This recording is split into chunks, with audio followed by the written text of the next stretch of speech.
Hello friends, welcome back to our YouTube channel next current. स्वागत है आप सभी का हमारे यूट्यूब चैनल नेक्स्ट करंट पर। आज है 7 सितंबर 2021 और 7 सितंबर 2021 के जो भी करंट अफेयर्स के इम्पोर्टेंट क्वेश्चंस होंगे उन्हें मैं यहाँ डिस्कस करूँगा और सभी क्वेश्चन से रिलेटेड आपको फैक्ट भी बताता हुआ चलूँगा। तो आप आगे की अगर वीडियो की PDF फाइल डाउनलोड करना चाहते हैं तो आप हमारे टेलीग्राम ग्रुप से डाउनलोड कर सकते हैं। टेलीग्राम ग्रुप का लिंक आपको वीडियो के डिस्क्रिप्शन बॉक्स में दिया गया है। आप हमारे साथ फेसबुक इंस्टाग्राम पर भी ज्वाइन कर सकते हैं, सभी के लिंक आपको डिस्क्रिप्शन बॉक्स में दिए गए हैं। अगर आपने आज की ये वीडियो हमारी पहली बार देखी और आपने अगर चैनल सब्सक्राइब नहीं किया है तो प्लीज़ हमारे चैनल को सब्सक्राइब जरूर करें और साथ में नोटिफिकेशन बेल को प्रेस करें। सब्सक्राइब बटन आपको वीडियो के नीचे राइट हैंड पर भी मिलेगा, आप वहाँ से हमारे चैनल को सब्सक्राइब कर सकते हैं। तो चलिए शुरू करते हैं आज का अपना पहला क्वेश्चन। हम डेली वीडियो के एंड में क्वेश्चन पूछते हैं, तो इस वीडियो के एंड में भी एक क्वेश्चन पूछा गया जिसका आंसर आपको हमें कमेंट बॉक्स में देना है। तो आज का पहला क्वेश्चन है कि हाल ही में टोक्यो पैरालंपिक में भारत ने कितने पदक जीते। तो टोक्यो पैरालंपिक अभी आपका जापान में हुआ था, क्योंकि जापान की ही राजधानी है टोक्यो। तो वहाँ पर जो भारतीय दल था इसने जो है कुल 19 पदक जीते। Option A 19। और 19 पदक जो जीते वो कैसे कैसे जीते। 5 तो गोल्ड मेडल, 8 सिल्वर मेडल और 6 ब्रॉन्ज मेडल। कुल 162 देश में से भारत कुल पदक तालिका में 24वें स्थान पर रहा, जबकि 19 पदकों की उपलब्धि पदकों की संख्या के आधार पर 20वें स्थान पर है। वैसे भारत में 24वें स्थान पर है, लेकिन अगर पदक के हिसाब से देखें तो वो 20वें स्थान पर है। किसके हिसाब से? पदक की काउंटिंग के हिसाब से। तो ये स्थान जो ऊपर नीचे हो कैसे जाते हैं, ये ऐसे हो जाते हैं। मान के चलिए जैसे यहाँ भारत को 5 स्वर्ण पदक मिले, 5 गोल्ड मेडल मिले, अगर किसी और देश को 6 गोल्ड मेडल हो गए। 6 गोल्ड मेडल होने के साथ साथ बाकी के जो आपके सिल्वर मेडल और जो गोल्ड ब्रॉन्ज मेडल हैं, ये दोनों मेडल की जो संख्या वो कम है, लेकिन गोल्ड मेडल की संख्या ज़्यादा है। तो उसके अकॉर्डिंग होता है क्या है, जो हमारा टोटल जो एक रैंकिंग आती है उसके रैंकिंग में जिसके गोल्ड मेडल ज़्यादा होते हैं उसकी रैंकिंग हमेशा ऊपर मानी जाती है। अगर तो उस हिसाब से तो भारत 24वें नंबर पर है। अगर हम टोटल जो है मेडलों की काउंटिंग के हिसाब से देखें तो उस हिसाब से भारत हमारा 20वें स्थान पर है। अब ये पैरालंपिक आपके टोक्यो में हुए। टोक्यो आपकी जापान की राजधानी। तो जापान के बारे में जानते हैं। ये है आपका जापान, जिसकी राजधानी है टोक्यो। वहाँ की मुद्रा जापानी येन, वहाँ के एम्परर नारुहितो, वहाँ के जो प्रधानमंत्री योशिहिदे सुगा, इनके बारे में मैंने बताया था कि ये अभी हाल ही में क्या करेंगे, अपने पद से इस्तीफ़ा देंगे। तो अभी तक इन्होंने इस्तीफ़ा दिया नहीं है। और ये है आपका जापान का फ्लैग। अगला क्वेश्चन, हाल ही में किसने B1621 के नाम से प्रसिद्ध MU वेरिएंट को वेरिएंट ऑफ इंटरेस्ट की सूची में जोड़ा। तो यह किसने जोड़ा? इसको जोड़ा WHO ने। Option B WHO। WHO ने वैज्ञानिकों द्वारा B1621 कहे जाने वाले MU वेरिएंट को वेरिएंट ऑफ इंटरेस्ट की सूची में जोड़ा। WHO की रुचि के प्रकार उपनाम से पता चलता है कि स्ट्रेन में आनुवंशिक परिवर्तन होते हैं जो वायरस की विशेषताओं को प्रभावित कर सकते हैं, जैसे कि बढ़ी हुई संप्रेषणीयता, रोग की गंभीरता, प्रतिरक्षा से बचना, नैदानिक या चिकित्सीय पलायन। कई देशों में महत्वपूर्ण सामुदायिक प्रसारण या कई कोविड-19 समूह के कारण VOI की पहचान भी की गई है। WHO ने 4 corona virus delta, alpha, beta और गामा को वेरिएंट ऑफ कंसर्न में सूचीबद्ध किया है। अगला क्वेश्चन, हाल ही में असम में समग्र शिक्षा अभियान के लिए ब्रांड एम्बेसडर के रूप में किसे नियुक्त किया गया। तो ब्रांड एम्बेसडर के रूप में नियुक्त हुए लवलीना बोरगोहेन। Option C. लवलीना बोरगोहेन असम के समग्र शिक्षा अभियान के लिए ब्रांड एम्बेसडर के रूप में इन्हें शामिल किया गया। असम के गोलाघाट जिले के रहने वाले मुक्केबाज ने ओलंपिक में पदक जीतने वाले पहले असमिया बनकर टोक्यो ओलंपिक खेलों में इतिहास रचा था। उन्होंने महिला वेल्टरवेट 64 से 69 किलोग्राम वर्ग में कांस्य पदक जीता था। समग्र शिक्षा अभियान स्कूली शिक्षा के लिए केंद्र सरकार का एक व्यापक कार्यक्रम है जो स्कूली शिक्षा और समान शिक्षा के परिणामों के लिए समान अवसरों के संदर्भ में स्कूल की प्रभावशीलता में सुधार के व्यापक लक्ष्य के साथ पूर्व विद्यालय से कक्षा 12 तक विस्तारित है। अब असम में इनको नियुक्त किया गया। तो असम के बारे में जानते हैं। ये है आपका असम, जो कि उत्तर पूर्वी राज्य है, जिसकी राजधानी आपकी दिसपुर में। वहाँ के जो मुख्यमंत्री हैं हेमंत बिस्वा शर्मा, राज्यपाल हैं जगदीश मुखी। कुल जिलों की संख्या 33, लोकसभा सीटें 14 और राज्यसभा सीटें असम की 7। अगला क्वेश्चन, हाल ही में दिल्ली सरकार द्वारा फेस ऑफ एजुकेशन डायरेक्टरेट से किसे सम्मानित किया गया? तो फेस ऑफ एजुकेशन डायरेक्टरेट से सम्मानित हुए राजकुमार और सुमन अरोड़ा। तो ऑप्शन डी सही होता है इसका, बी एंड सी बोथ, राजकुमार और सुमन अरोड़ा। दिल्ली के एक संगीत शिक्षक राजकुमार को दिल्ली सरकार द्वारा फेस ऑफ डायरेक्टरेट से सम्मानित किया गया। राजकुमार ने 32 घंटे से अधिक समय तक सितार बजाने के लिए गिनीज बुक ऑफ रिकॉर्ड्स भी दर्ज किया है। राज के अलावा सुमन अरोड़ा को भी फेस ऑफ डायरेक्टरेट का पुरस्कार दिया गया। दिल्ली सरकार ने शिक्षक दिवस को आभार दिवस के रूप में मनाया। नए face of directorate education directorate पुरस्कारों के अलावा सरकार ने 122 शिक्षकों को सम्मानित किया, जिन्होंने कोविड महामारी के दौरान अपने कर्तव्यों का पूरी लगन से निर्वहन किया।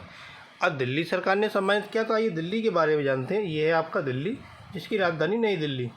ये है मुख्यमंत्री अरविंद केजरीवाल, उप मुख्यमंत्री मनीष सिसोदिया, उपराज्यपाल अनिल बैजल। कुल जिलों की संख्या 11, लोकसभा सीटें 7 और राज्यसभा सीटें 3। अगला क्वेश्चन, हाल ही में भारतीय नौसेना के किस हवाई स्टेशन ने हीरक जयंती मनाई? तो हीरक जयंती मनाई अभी INS हंसा ने। ऑप्शन ए, भारतीय नौसेना का प्रमुख एयर स्टेशन INS हंसा ने 5 सितंबर को अपनी हीरक जयंती मनाई। 1958 में कोयम्बटूर में सी हॉक, अलीजे और वेम्पायर विमान के साथ स्थापित नेवल जेट फ्लाइट को बाद में 5 सितंबर 1961 को INS हंसा के रूप में कमीशन किया गया। एयर स्टेशन एक वर्ष में औसतन 29,000 के साथ घरेलू और अंतर्राष्ट्रीय उड़ानों को 24 घंटे 7 दिन संभालने में नागरिक उड्डयन की भी मदद करता है। राष्ट्रपति रामनाथ कोविंद 6 सितंबर को गोवा में INS हंसा में एक औपचारिक परेड में भारतीय नौसेना उड्डयन को प्रेसिडेंटस कलर से उन्होंने सम्मानित किया। गोवा की मुक्ति के बाद अप्रैल 1962 में डावोलिन हवाई क्षेत्र को नौसेना में अपने कब्जे में ले लिया और INS हंसा को जून 1964 में डोबोलिन में स्थानांतरित कर दिया। अगला क्वेश्चन, हाल ही में किस स्मॉल फाइनेंस बैंक ने फिक्स्ड डिपॉजिट शुरू करने के लिए गूगल पे के साथ सहयोग किया? तो वह कौन सा स्मॉल फाइनेंस बैंक है जिसने गूगल पे के साथ सहयोग किया FD करने के लिए, मीन्स फिक्स्ड डिपॉजिट करने के लिए? तो वो है आपका Equitas. Option B, Equitas small finance bank ने FD करने के लिए गूगल पे के साथ सहयोग किया। RBI के अनुसूचित वाणिज्यिक बैंक के रूप में इक्विटोस में जमा राशि प्रति जमाकर्ता 5 लाख रुपए तक की जमा गारंटी द्वारा कवर की जाती है। इक्विटोस स्मॉल फाइनेंस बैंक ने 5 सितंबर को अपनी 5वीं वर्षगांठ मनाई थी। स्मॉल फाइनेंस बैंक के बारे में जानते हैं। ऐसे वित्तीय संस्थान होते हैं ये जो देश के असेवित और असंबद्ध क्षेत्र को वित्तीय सेवाएं प्रदान करते हैं। अगला क्वेश्चन, हाल ही में किस राज्य ने ऑनलाइन जुए और सट्टेबाजी पर प्रतिबंध लगाने का निर्णय लिया? तो जो ऑनलाइन जुआ और सट्टेबाजी होती है, इस पर प्रतिबंध लगाने का निर्णय लिया कर्नाटक राज्य ने। Option C, Karnataka. कैबिनेट ने प्रतिबंध को प्रभावित करने के लिए कर्नाटक पुलिस अधिनियम 1963 में संशोधन करने का निर्णय लिया। हालांकि राज्य के भीतर या बाहर होने वाली घुड़दौड़ पर ऑनलाइन लॉटरी और सट्टेबाजी कानूनी रूप से जारी रह सकती है। कैबिनेट ने संशोधन विधेयक के मसौदे को मंजूरी दी, जिसे सदनों के सामने रखा जाएगा। सितंबर 2020 में आंध्र प्रदेश सरकार ने रमी और पोकर जैसे ऑनलाइन गेम पर प्रतिबंध लगा दिया था, जो युवाओं को गलत रास्ते पर धकेल रहे थे। अब यह ऑनलाइन जुआ और सट्टेबाजी पर प्रतिबंध कर्नाटक राज्य ने लगाया। तो कर्नाटक के बारे में जानते हैं। ये है आपका कर्नाटक, जो भी आपका रेड एरिया है। इसकी राजधानी है बेंगलुरु। वहाँ के मुख्यमंत्री बसवराज बोम्मई, राज्यपाल थावरचंद गहलोत। कुल जिलों की संख्या 31, लोकसभा सीटें 28 और राज्यसभा सीटें 12। अगला क्वेश्चन, हाल ही में किस राज्य ने रजनीश कुमार को संसाधन जुटाने में मदद करने के लिए सलाहकार के रूप में नियुक्त किया? तो सलाहकार के रूप में रजनीश कुमार को किसने नियुक्त किया? इनको नियुक्त किया आंध्र प्रदेश सरकार ने। ऑप्शन डी, आंध्र प्रदेश सरकार ने संसाधन जुटाने में मदद के लिए एक और सलाहकार नियुक्त किया। रजनीश कुमार को कैबिनेट मंत्री की रैंक में सरकार का सलाहकार नियुक्त किया गया। राज्य में पहले से ही एक सलाहकार नौकरशाह सुभाष चंद्र गर्ग हैं, जो सरकार को वित्तीय संसाधन जुटाने में मदद करते हैं। सुभाष चंद्र गर्ग नई दिल्ली में तैनात हैं। रजनीश कुमार ने कनाडा और यूके में 2 विदेशी असाइनमेंट सहित विभिन्न व्यावसायिक कार्य क्षेत्रों में विभिन्न कार्य किए। उन्होंने बड़े ऋण, परियोजना वित्त, विदेशी मुद्रा और खुदरा बैंकिंग को संभालने का व्यापक अनुभव है। रजनीश कुमार फिनटेक पर मुख्यमंत्री की सलाहकार परिषद के क्या हैं, सदस्य भी हैं। अब ये आंध्र प्रदेश ने नियुक्त किया है संसाधन जुटाने के लिए सलाहकार। तो आंध्र प्रदेश के बारे में जानते हैं। ये है आपका आंध्र प्रदेश, जिसकी राजधानी अमरावती। वहाँ के मुख्यमंत्री वाई.एस. जगनमोहन रेड्डी, राज्यपाल हैं विश्वभूषण हरिचंदन। कुल जिलों की संख्या 13, लोकसभा सीटें 25 और राज्यसभा सीटें 11। अगला क्वेश्चन, हाल ही में किस देश के साथ भारतीय नौसेना के जवान संयुक्त सैन्य अभ्यास सूर्य किरण के 15वें संस्करण में भाग लेंगे? तो वो भाग लेंगे आपके नेपाल देश के साथ। Option D, Nepal. नेपाल और भारतीय सेना के जवान 20 सितंबर से 2 सप्ताह के संयुक्त सैन्य अभ्यास सूर्य किरण का 15वां संस्करण उसमें भाग लेंगे। ये जो आयोजन है वो भारत के पिथौरागढ़ में होगा और आयोजन 20 सितंबर से 3 अक्टूबर तक चलेगा। कम से कम 300 नेपाली सेना के जवान, इतने ही भारतीय सेना के जवान इसमें भाग लेंगे। शामिल कर्मियों की संख्या के संदर्भ में जो सूर्य किरण क्रॉस कंट्री सैन्य अभ्यास है, ये सबसे बड़ा है जिसमें नेपाल भाग लेता है। अब नेपाल भाग लेगा तो ये नेपाल के बारे में जानते हैं। ये है आपका नेपाल, जिसकी राजधानी काठमांडू। मुद्रा नेपाली रुपया। राष्ट्रपति हैं विद्या देवी भंडारी। और ये क्या, नेपाल का फ्लैग। और प्रधानमंत्री कौन है? शेर बहादुर देवा। अगला क्वेश्चन, हाल ही में डच ग्रैंड प्रिक्स किसने जीता? डच ग्रैंड प्रिक्स जीता मैक्स वेरस्टैपन ने। Option B. मैक्स वेरस्टैपन ने 5 सितंबर को डच ग्रैंड प्रिक्स जीता और डच ग्रैंड प्रिक्स जीतकर फॉर्मूला 1 चैंपियनशिप स्टैंडिंग में शीर्ष स्थान हासिल किया। वेरस्टैपन ने पोल से रेस शुरू की और चैंपियंस में प्रतिद्वंदी हैमिल्टन, जिसके मर्सिडीज टीम के साथ ही वॉल्टेरी बोटास ने तीसरा स्थान हासिल किया, से 20 सेकंड से पहले समाप्त की। और यह सीजन की 7वीं और उनके कैरियर की 17वीं जीत थी। अगला क्वेश्चन, हाल ही में know your rights and claim them, एक गाइड फॉर यूथ नामक पुस्तक किसने लिखी? तो इस पुस्तक को लिखा एंजेलिना जोली ने। Option C. एंजेलिना जोली ने घोषणा की कि उनकी आगामी पुस्तक know your rights and claim them, एक गाइड फॉर यूथ प्रकाशित होने के लिए पूरी तरह तैयार है। यह पुस्तक सभी को उनके अधिकारों के बारे में जागरूक करना और उन पर दावा करने के तरीकों के बारे में जागरूक करने में सहायक होगी। उन्होंने पुस्तक लिखने के लिए एमनेस्टी इंटरनेशनल और मानवाधिकार वकील गोराल्डिन वान ब्यूरेन के साथ मिलकर काम किया। अगला क्वेश्चन, हाल ही में किसकी पहली बटालियन की एक टीम ने उत्तराखंड में माउंट बलबाला चोटी पर सफलतापूर्वक चढ़ाई की? तो ये चढ़ाई की ITBP मीन्स भारत तिब्बत सीमा पुलिस। Option B. D, Indian Tibet border police की पहली बटालियन की टीम ने उत्तराखंड में माउंट बलबाला चोटी, जो कि 21,050 फीट पर है, उसकी सफलतापूर्वक चढ़ाई की। पराक्रम के कोड नाम वाले ITBP सेक्टर स्तरीय पर्वतारोहण अभियान 4 सितंबर 2021 को शिखर पर उन्होंने फतेह की। यह अभियान 7 अगस्त को उत्तराखंड के जोशीमठ से शुरू किया गया था। 1947 में एक स्विस अभियान द्वारा माउंट बलबाला पर सफलतापूर्वक चढ़ाई करने के बाद किसी भी भारतीय अभियान द्वारा बलबाला पर पहली फतेह थी। पर्वतीय प्रशिक्षित बल ITBP को 1962 से 220 से अधिक चोटियों पर सफलतापूर्वक चढ़ाई करने के लिए मान्यता प्राप्त है, जो कि एक रिकॉर्ड है। अगला क्वेश्चन, हाल ही में ड्यूरेंट कप का कौन सा संस्करण कोलकाता के विवेकानंद युवा क्रीड़ांगन में शुरू हुआ? तो यह संस्करण था आपका 130वां। Option A.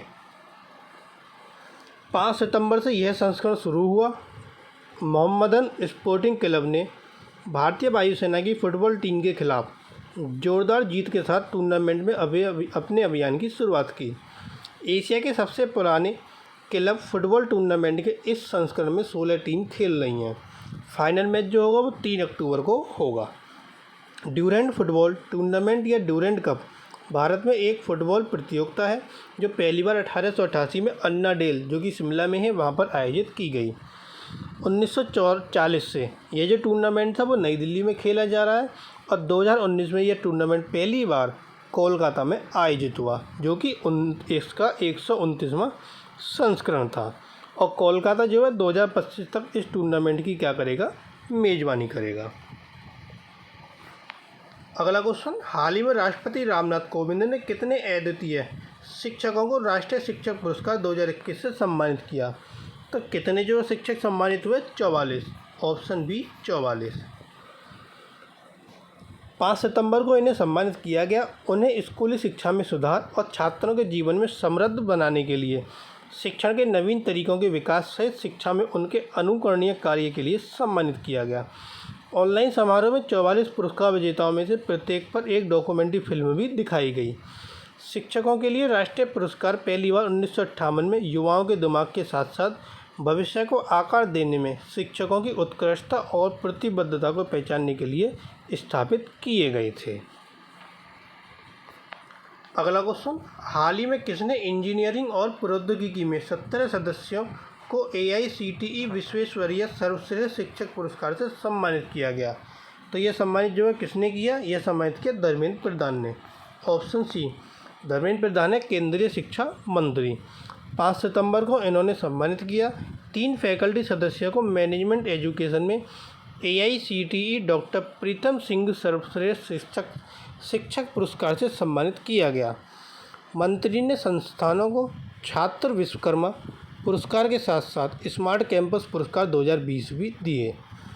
AICTE विश्वेश्वरीय पुरस्कार का उद्देश्य मेधावी फैकल्टी को सम्मानित करना और उन्हें वैश्विक स्तर पर उच्च शिक्षा की लगातार बदलती ज़रूरतों के लिए खुद को अपडेट करने के लिए प्रोत्साहित करना है। छात्र विश्वकर्मा पुरस्कार छात्रों को सामाजिक चुनौतियों को देखने के लिए एक मंच प्रदान करता है जिसका उद्देश्य नवीन और कम लागत वाले समाधान प्रदान करना है। अगला क्वेश्चन आता है कि हाल ही में शिक्षक पर्व 2021 की थीम क्या है? तो ये बहुत इंपॉर्टेंट क्वेश्चन है। ये ज़्यादातर पूछा जा सकता है कि जो अभी हाल ही में शिक्षक पर्व 2021 मना, इसकी थीम क्या थी? इसकी थीम थी quality and sustainable school learning from schools in India. Option D. प्रधानमंत्री नरेंद्र मोदी 7 सितंबर को यानी कि आज वीडियो कॉन्फ्रेंसिंग के जरिए शिक्षक पर्व के उद्घाटन सम्मेलन को संबोधित करेंगे। इसकी थीम थी quality and sustainable school learning from schools in India. वह इस कार्यक्रम के दौरान शिक्षा क्षेत्र में कई महत्वपूर्ण पहलों का शुभारंभ करेंगे। वह इंडियन साइन लैंग्वेज डिक्शनरी का शुभारंभ करेंगे। शिक्षक पर्व का उत्सव न केवल सभी स्तरों पर शिक्षा की निरंतरता सुनिश्चित करने के लिए बल्कि देश भर के स्कूलों में गुणवत्ता, समावेशी प्रथाओं और स्थिरता में सुधार के लिए नवीन प्रथाओं को प्रोत्साहित करेगा। तो ये थे आपके आज के करंट अफेयर्स के इंपॉर्टेंट क्वेश्चन। अब आता है क्वेश्चन ऑफ द टुडे।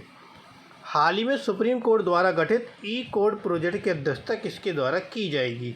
तो ये अध्यक्षता किसके द्वारा की जाएगी? 4 ऑप्शन आपको दिए गए, एक आंसर आपको हमें कमेंट बॉक्स में बताना है।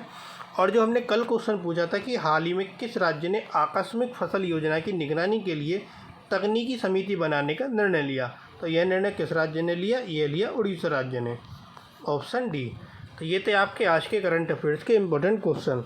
अगर आपको वीडियो पसंद आए तो प्लीज़ वीडियो को लाइक, कमेंट और शेयर ज़रूर करें। और अगर आपने अभी तक हमारे चैनल सब्सक्राइब नहीं किया है तो हमारे चैनल को सब्सक्राइब कर नोटिफिकेशन बेल को ज़रूर प्रेस करें ताकि आपको सभी वीडियो की अपडेट मिलती रहे।